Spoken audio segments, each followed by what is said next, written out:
everybody. How you doing today? I hope you're having a good day. Yesterday was the Lord's Day, and we had time with our brethren, spending time with them, and that's always good. We had a good crowd yesterday. So anyway, it's a day that God has allowed you to consider what more you can do for Him than you did yesterday or the day before. And so we're going to talk about a lesson that really points things out that's the condition of our world. And the title of the lesson, Things Are Mixed Up. And they really are. But this is all based on the passage in Isaiah 5 and verse 20, where it says, "Woe to those who call evil good and good evil." I want to give a shout out to one of my buddies, Brian Dawkins, had an outline that I based this lesson on. So anyway, let's go in and talk about this. See, choosing darkness over light. The world has chosen to identify sin as something good while denigrating righteousness. Proverbs 17:15, "He who mocks the poor reproaches his master.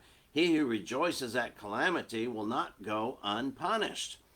And so it is woeful and abominable to justify wickedness and condemn justice and righteousness. So messed up when criminals have their rights and yet the law-abiding citizens continue to have their rights removed. And we see that a lot in our country, and we sometimes complain about it. And so let us look at some things that are so mixed up in our world today. And so you'll see where we're going with this very first one. See, woe to those who call infanticide a choice. We've all heard this. Regarding a thing as choice tends to imply objective equality among the available choices. Now, if you want choices, you can go to Baskin Robbins ice cream, 31 flavors. Now, that's making a choice. A lot of times we're not given that opportunity. We have one or the other. And really, God talks about making these choices one or the other, and you'll have to live with the consequences. And so, anyway, describing an act that ends the life of a child as a choice suggests there is no moral implication attending that choice, but nothing could be further from the truth. Psalm 139:13 and 14, David writes about the fact that God watches us in the womb as we develop, as our bones develop, as we continue to develop. And the development of the child in the womb is a marvelous work of God and deserving of praise and not termination. Proverbs 16:6-17, hands that shed innocent blood. This is one of those things that God hates. And it's an abomination to God, hands that shed innocent blood. And what can be more innocent than a child who has never sinned? That's it. In Exodus 21:22-25, God makes a provision that the Old Testament provides for the execution of one who accidentally killed a child while in the womb. See, this indicates that God regards the unborn life as equally precious as the lives of every other human already born. So we see that. See, woe to those who call homosexuality gay. Many years ago, gay previously meant happy. Happy-go-lucky, things like that. And we could sing the Flintstones theme song, "They'll Have a Gay Old Time," without the perception of some sort of double entendre where you're suggesting relationships. See, for the past few decades, that term has been co-opted by perverts attempting to justify their simple lifestyle.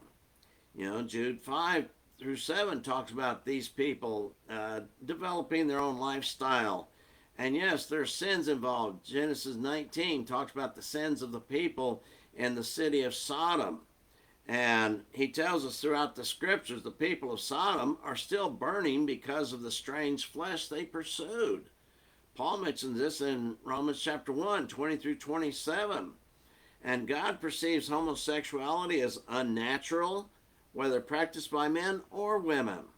And so we know in 1 Corinthians 6, 9-11, these will not enter the kingdom of heaven. So homosexuality will keep one out of heaven. They cannot go to heaven unless they cease the sin that they are involved in.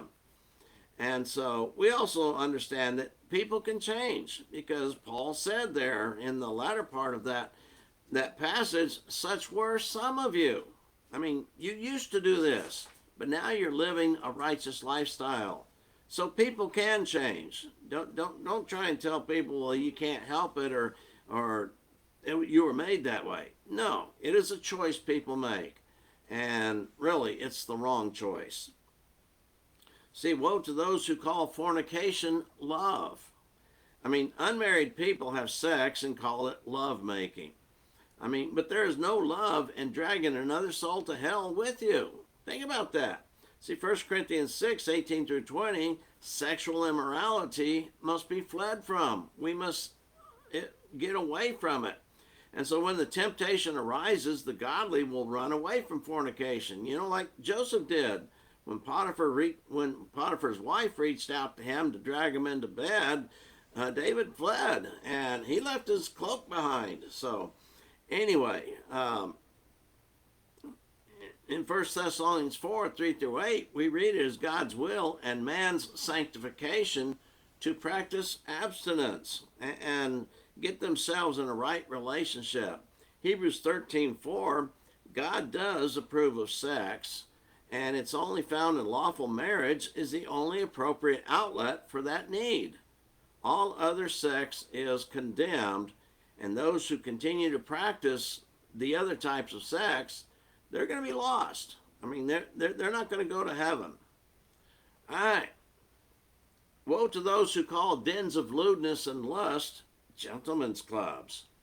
You know, in a reasonable world, the phrase gentleman's club would bring to mind leather armchairs, mahogany side tables, and floor-to-ceiling shelves of books, with men wearing bow ties and monocles, sitting around discussing art, literature, and philosophy, maybe smoking on a stogie or cigar or a pipe.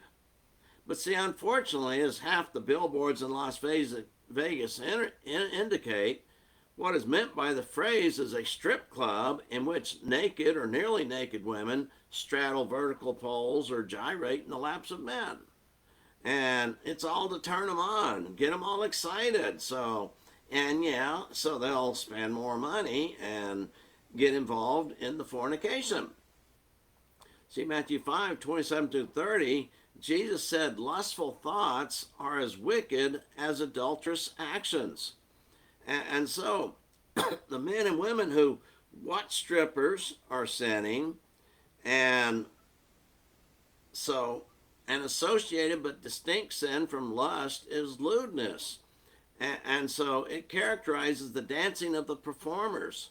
So the men and women who strip and dance before others to arouse their lust, arouse their desires, they're guilty of sin also. All right. Woe to those who call profanity adult language. Have you ever heard about that? Yeah, we talk about adult language. Well, by referring to vulgar speech as adult, it is implied that children ought to grow into it, learning how to cuss as they grow older. But there's nothing mature in the least about talking like that. See, Colossians 3:8, filthy language must be put off, because it is inconsistent with the life of one who has been raised with Christ.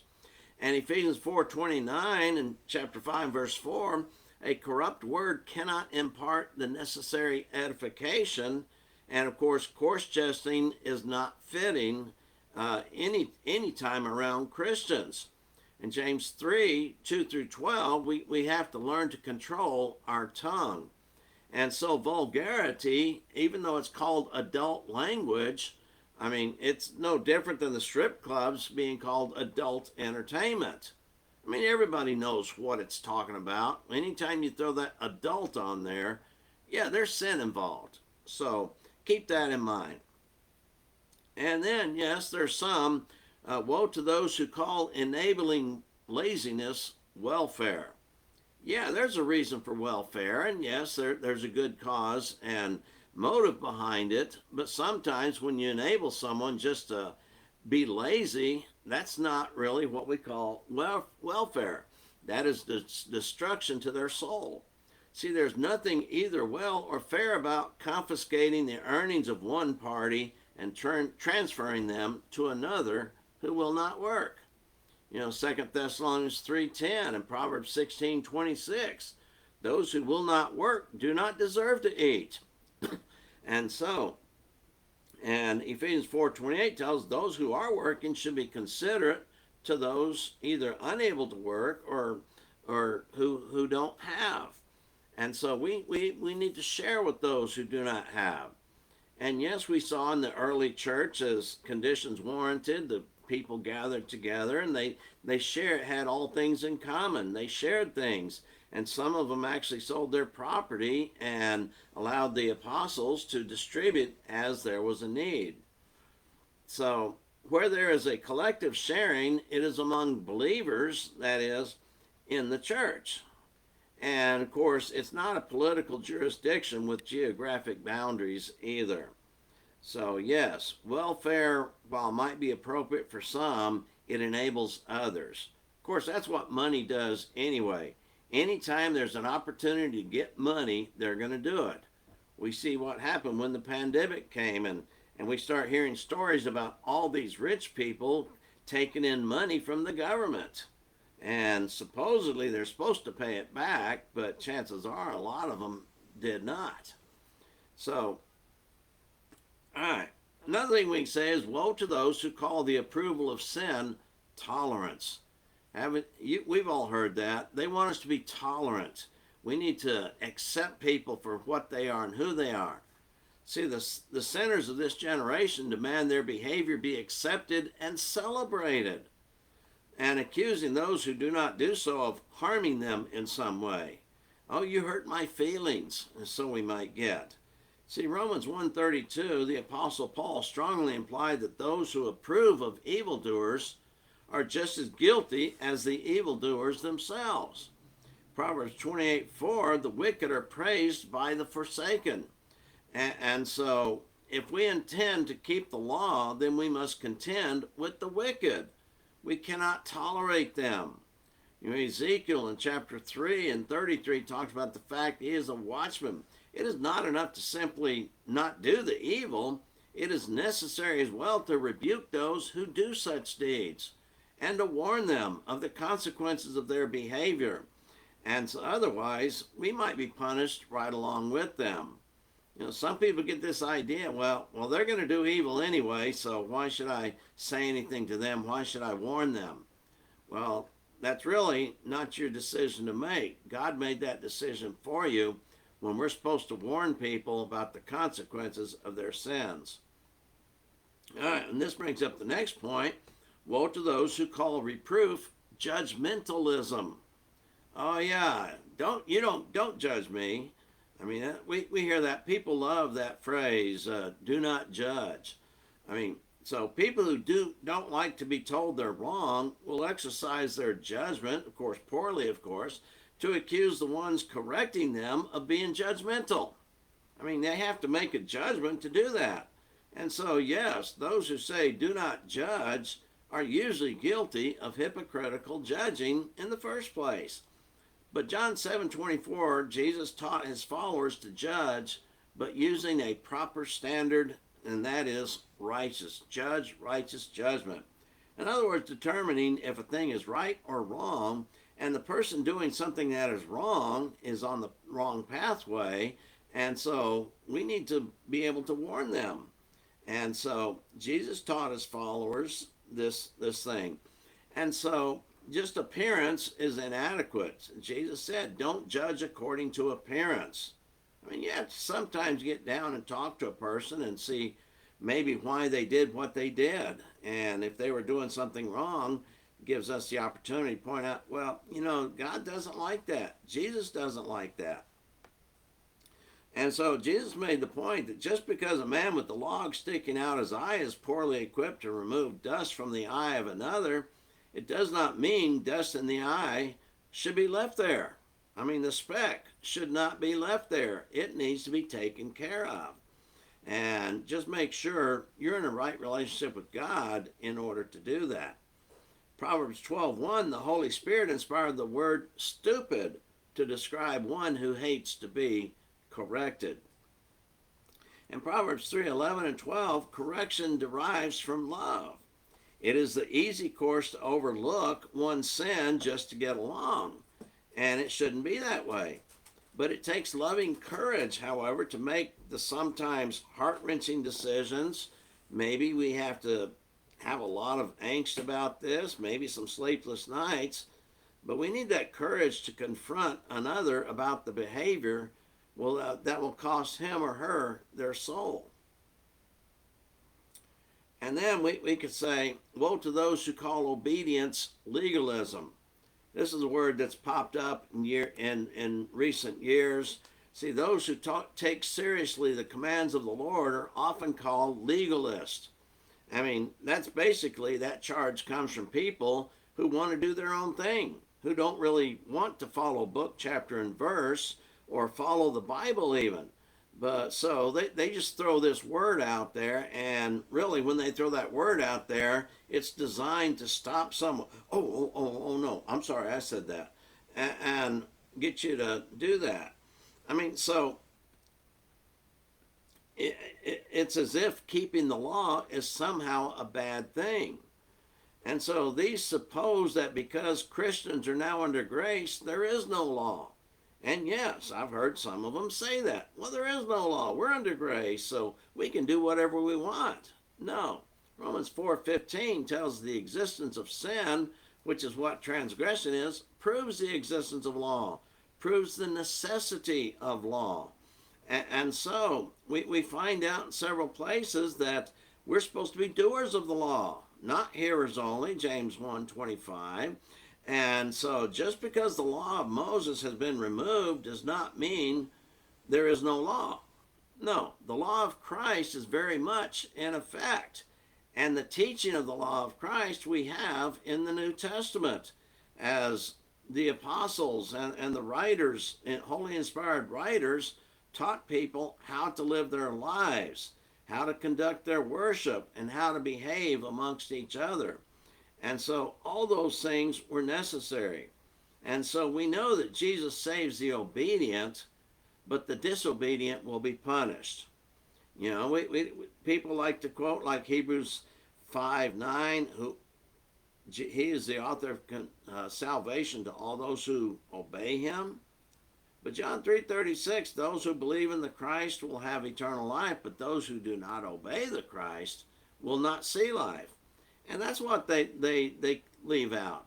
The whole world loves John 3:16 because it just implies all you need is faith. But 3:36 tells a different story, just like Matthew 7:21 tells a different story. So folks, we could add so many more things here. This world is truly mixed up, and things that are right are considered wrong by a good portion of our society, and the things that we consider wrong, our society seems to extol and leap praises upon it. I mean, that's why they have parades for different groups and stuff like that, and they're glorifying what they're doing. They're glorifying their sin. So everywhere we look, things of God and the Bible are ridiculed while sin is glorified. And of course, this is done in all aspects of media, wherever you might be. So our world is definitely out of whack and mixed up. There's no doubt about that. And as we are warned, it's just going to get worse, folks. And so that's why we have a responsibility upon ourselves to share the gospel message with others, to try and help people, and we do this one soul at a time. We're not going to have any wholesale revival out there where we confront a bunch of people doing some sort of sinful thing and get them to change their ways. That's probably not going to happen. But we must be careful to recognize what is good and hold on to it. Just like Paul told the Thessalonians, cleave to that which is good and abstain from evil. So think about these things. I mean, it's a powerful lesson and it makes it for a great sermon. But what we need to do is realize, make sure we don't get involved in any of these things. So that's our lesson. That's going to be it for today. Hope you have a good day, a blessed day, and Lord willing, we'll be back again with another lesson. Bye bye for now.